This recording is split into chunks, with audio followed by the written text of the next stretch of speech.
दोस्तों देसी टिंडा यानी कि टिंड सी, अगर इसको सर्दी में लगा दिया जाए तो इससे हम काफी जोरदार कमाई कर सकते हैं। काफी किसान भाई हैं जो इसको सर्दी में लगाकर हजारों नहीं लाखों कमा लेते हैं, क्योंकि इसकी गर्मियों में जो डिमांड है मंडियों में वो काफ़ी ज़ोरदार रहती है और हमेशा बनी रहती है। काफ़ी सब्जियां ऐसी होती हैं जिनको अगर हम लगाते हैं शुरुआत में अच्छे मंडी भाव मिलते हैं और बाद में उसके भाव धीरे धीरे कम हो जाते हैं, लेकिन ये डिमांड में रहने वाली फसल है। अब अगर इसको लगा दिया जाए तो कम से कम 60, 65, 70 या 80 रुपए तक के, और कभी कभी तो 100, 120 रुपए तक के मंडी भाव भी इसके मिल जाते हैं किसान भाइयों को। होलसेल मंडी भाव की बात कर रहा हूं मैं, लेकिन इसकी अगेती खेती अगर हम करते हैं तभी इतने हाईएस्ट मंडी भाव मिलते हैं। लेकिन सीजन में भी इसको लगा दिया जाए ना, यानी कि जनवरी के अंतिम सप्ताह में या फरवरी में ओपन फील्ड में भी अगर इसको लगाते हैं तो बाद में जाकर भी इसके मंडी भाव 35, 40 या 45, 50 रुपए के आराम से मिल जाते हैं हमें। छोटी अवधि की फसल है, लगाने के बाद में मात्र आपको 35 से 40 दिन में ये उत्पादन देना शुरू कर देती है अगर इसको हम फरवरी में लगाते हैं। लेकिन अब इसको अगर हम लगाते हैं सर्दी में, अगर इसको लगाते हैं तो मैक्सिमम 55-60 दिन में ये उत्पादन देना आपको शुरू कर देती है, क्योंकि सर्दियों में थोड़ा सा समय जो है वो ज़्यादा लग जाता है। तो सबसे ज़्यादा हाईएस्ट मंडी भाव, हाईएस्ट उत्पादन अगर आपको चाहिए तो सर्दी में आप इसको लगा सकते हैं। और दोस्तों सबसे बड़ी बात, इस फसल में लगाने का हमारा जो खर्चा है ना वो बाकी सब्जियों के मुकाबले काफ़ी कम होता है। रोग बीमारियां भी इस फसल में काफ़ी कम देखने को मिलती हैं और सब्जियों के मुकाबले खाद उर्वरकों की भी इसमें उतनी ज़्यादा आवश्यकता नहीं पड़ती है।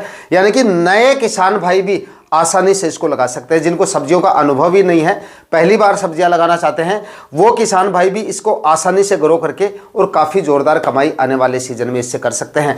उत्पादन भी ज़ोरदार मिल जाता है और हाईएस्ट मंडी भाव की वजह से छोटे से एरिया में लगाकर काफ़ी ज़ोरदार कमाई आप इससे कर सकते हैं। कमाई तो आप इससे किसी भी सीजन में लगाकर कर सकते हैं, लेकिन सबसे ज़्यादा कमाई करने के लिए सबसे ज़्यादा ज़रूरी है कि आप इसको किस सीजन में और किस समय पर लगा रहे हैं।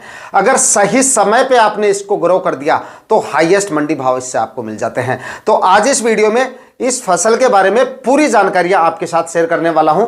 लगाने का सही समय भी बताऊंगा, लगाने का सही तरीका भी आपको बताऊंगा, और कौन सी हाइब्रिड वैरायटियों का आपको सिलेक्शन करना है, ये तमाम प्रकार की जानकारियां आज के इस वीडियो में आपके साथ शेयर करूंगा। इसलिए वीडियो पे लास्ट तक आपको बने रहना है, और ये वीडियो अगर आपके लिए इंफॉर्मेटिव रहे तो इस वीडियो को लाइक और शेयर जरूर कर दीजिएगा। जो किसान भाई चैनल पर नए हैं वो चैनल भी सब्सक्राइब कर लें, ताकि खेती से जुड़ी नई नई जानकारियां आपको समय समय पर मिलती रहे। नमस्कार दोस्तों, मेरा नाम है सुरेश और आप देख रहे हैं खेत किसान झुंझुनू। तो दोस्तों सबसे पहले तो बात करेंगे इसके मुनाफे के बारे में। अगर इसको हम सर्दियों में लगाते हैं, यानी कि फिलहाल इसको अगर कोई किसान भाई लगाना चाहे तो इससे कितनी कमाई की जा सकती है। देखिए सबसे पहले बात करेंगे इसके उत्पादन की। 1 एकड़ में इससे कितना उत्पादन निकाला जा सकता है। तो देखिए ये उत्पादन जो है ना, ये आपकी वैरायटियों पे डिपेंड करता है। इसके कई प्रकार के बीज आते हैं। देसी बीज होने की वजह से मतलब मार्केट में ऐसी ऐसी कंपनियां आपको मिल जाएंगी या ऐसा बीज आपको मिल जाता है जिससे अच्छी पैदावार लेना थोड़ा मुश्किल रहता है। और वहीं पर अगर आप अच्छी वैरायटियों का सिलेक्शन करते हैं, जो वैरायटियां मैं आपको बताता हूं, उस प्रकार की वैरायटियों का सिलेक्शन अगर आप करेंगे तो आपको उससे काफ़ी ज़ोरदार उत्पादन, यानी कि करीब 80 से लेकर और 100-125 क्विंटल तक इसका उत्पादन जो है वो आपको मिल जाता है। वहीं पर अगर आप देसी बीज काम में लेते हैं, किसी भी दुकान से ऐसे ही खुला बीज उठा लिया आपने या ले लिया और उसके बाद में आपने इसकी बुआई कर दी, तो वहाँ पर आपको इसका जो उत्पादन है वो 30 से 40 क्विंटल 1 एकड़ में मिल जाता है। वहीं पर मंडी भाव की बात करें तो मंडी भाव देखिए, अगर आप इसकी सबसे अगेती खेती करते हैं तो 65, 70, 80 से लेकर 100-125 रुपए तक के भाव मैंने आपको बताए हैं। लेकिन वहीं पर 65-60 रुपए के एवरेज मंडी भाव आप लेकर चल सकते हैं अगर आप फिलहाल इसको लगाना चाहते हैं, क्योंकि ये ज़्यादा लंबी अवधि की फसल तो है नहीं कि बाद में जाके इसके भाव में गिरावट आ जाएगी तो वो कैलकुलेशन हम निकालें। तो फिलहाल अगर 40-50 रुपए के मंडी भाव भी आप लेके चलें और हाइब्रिड वैरायटियों का सिलेक्शन करते हैं, सही तरीके से अगर आप लगाते हैं, वैज्ञानिक तरीके से इसकी खेती करते हैं, तो लगभग 80 क्विंटल आप इसका उत्पादन लेके चल सकते हैं। तो क्योंकि कोई किसान भाई ज़्यादा भ्रम में ना रहे और उत्पादन थोड़ा सा बदल भी सकता है, तो कम से कम उत्पादन हम लेके चलते हैं 60 क्विंटल हम उत्पादन लेके चलते हैं। चाहे आपने कितनी भी अच्छी हाइब्रिड वैरायटियों का सिलेक्शन किया है, फिर भी कई बार ऐसा होता है कि पूरा उत्पादन हमें नहीं मिल पाता है। कई बार ज़मीन और क्लाइमेट सूटेबल नहीं रहता है, और ज़मीन और क्लाइमेट सूटेबल रहा तो अच्छी वैरायटी आपने नहीं ली है। तो 60 क्विंटल उत्पादन आप लेके चलें और 40 रुपए के मंडी भाव लेके चलें।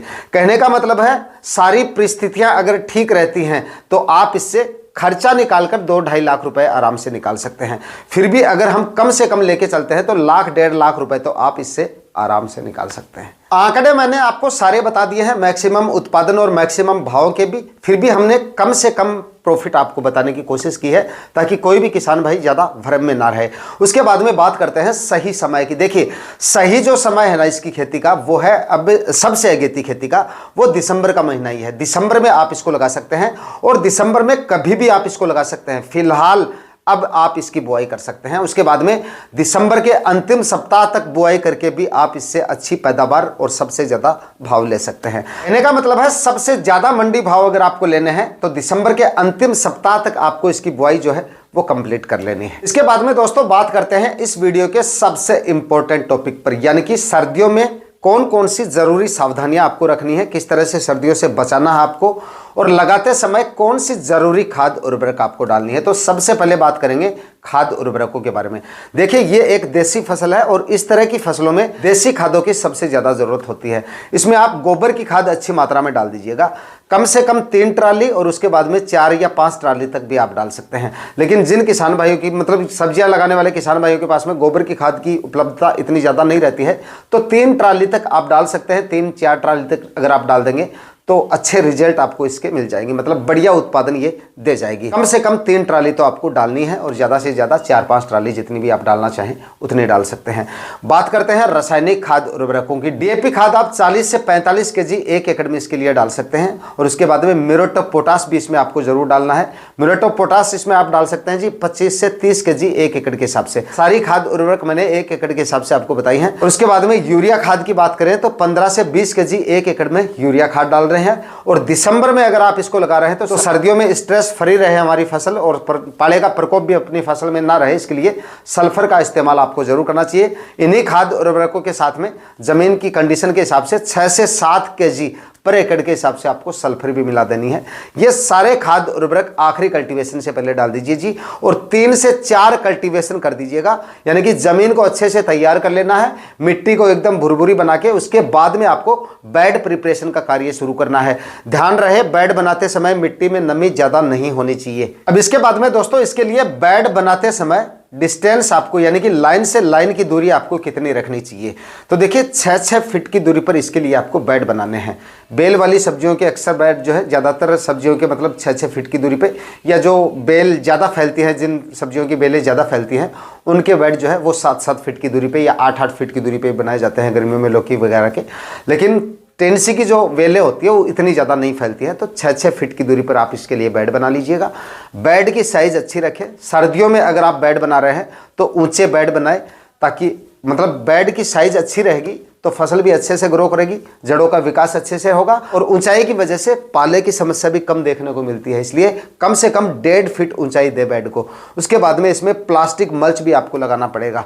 देखिए, प्लास्टिक मल्च हर एक सब्जी में आपको लगाना देना चाहिए। खासतौर से फूल गोभी वगैरह की जो फसलें हैं ना, जैसे बंद गोभी, फूल गोभी, इस तरह की जो फसलें हैं उनमें लगाने की आवश्यकता नहीं है, क्योंकि उनमें निराई गुड़ाई की ज़्यादा आवश्यकता होती है और प्लास्टिक मल्च की उतनी ज़्यादा जरूरत नहीं होती है। लेकिन इस प्रकार की सब्जियों में प्लास्टिक मल्च अगर आप लगाएंगे, और खासतौर से सर्दियों में ये प्लास्टिक मल्च इन सब्जियों में और भी ज्यादा जरूरी हो जाती है, क्योंकि प्लास्टिक मल्च ना केवल आपकी सब्जियों में खरपतवार को मेंटेन रखेगी, ना केवल पानी की बचत करेगी, बल्कि बेड के टेम्परेचर को भी मेंटेन रखेगी। मिट्टी का जो टेम्परेचर है वो प्लास्टिक मल्च की वजह से 2 से 4 डिग्री तक बढ़ जाता है, तो इससे भी हमारी जो फसलें हैं पाले के टाइम पे सुरक्षित रहती है, मतलब तो इस हिसाब से भी इसमें प्लास्टिक मल्च लगाना काफ़ी ज़्यादा ज़रूरी हो जाता है। उसके बाद में 1-1 फीट की दूरी पर जिग-जैग आप इसके बीजों की बुआई कर सकते हैं, क्योंकि 6-6 फीट का डिस्टेंस हमने बीच में छोड़ दिया है तो काफ़ी जगह मिल जाएगी बेलों को फैलने के लिए। इसलिए 1-1 फीट की दूरी पर आप इसके बीजों की बुआई जो है वो आसानी से कर सकते हैं। और जिस दिन बीजों की बुआई आप कर रहे हैं उसी दिन बीजों को क्रॉप कवर से कवर कर देना है, यानी कि लो टनल बना देना है, ताकि बीजों को टेम्परेचर ज़्यादा डाउन होने की वजह से बीजों के जमाव में ज़्यादा समय ना लगे। कई किसान भाई इसमें भी मतलब बीजों की बुआई करने के बाद में 1 आध दिन छोड़ देते हैं, तो इससे जर्मिनेशन में काफ़ी ज़्यादा फर्क पड़ जाता है, या टाइम लग जाता है, या बीज आपके खराब हो जाते हैं। सर्दी से बचाने के लिए प्लास्टिक मल्च हमने लगा दी, सल्फर हमने डाल दिया, और उसके बाद में बीजों की बुआई के समय ध्यान दें कि पाले वगैरह गिर रहे हैं, उस समय पे बीजों की बुआई करने से बचें। या तो पहले लगा दें जर्मिनेशन पहले हो जाना चाहिए आपके बीजों का, या पाले गिरने के बाद आप बीजों की बुआई करें। मतलब पाले वगैरह गिरते हैं तो अपने एरिया में मैक्सिमम 5-7 दिन, ज़्यादा से ज़्यादा 5 या 6-7 दिन गिरते हैं, उसके बाद आप बीजों की बुआई कर सकते हैं। लेकिन पाले वगैरह गिर रहे हैं ऐसे समय में आपको बीजों की बुआई नहीं करनी है। और बीजों की बुआई कंप्लीट होने के बाद में ट्यूबवेल वाले पानी से आपको सिंचाई कर देनी है, ताज़ा पानी से। और बीच में अगर पाले पड़ जाते हैं तो हल्की सी सिंचाई आपको कर देनी है, अदरवाइज अंकुरण तक आपको सिंचाई नहीं करनी है। प्लांट बाहर निकल जाए उसके बाद आपको पहली सिंचाई करनी चाहिए। ये कुछ सावधानियां हैं।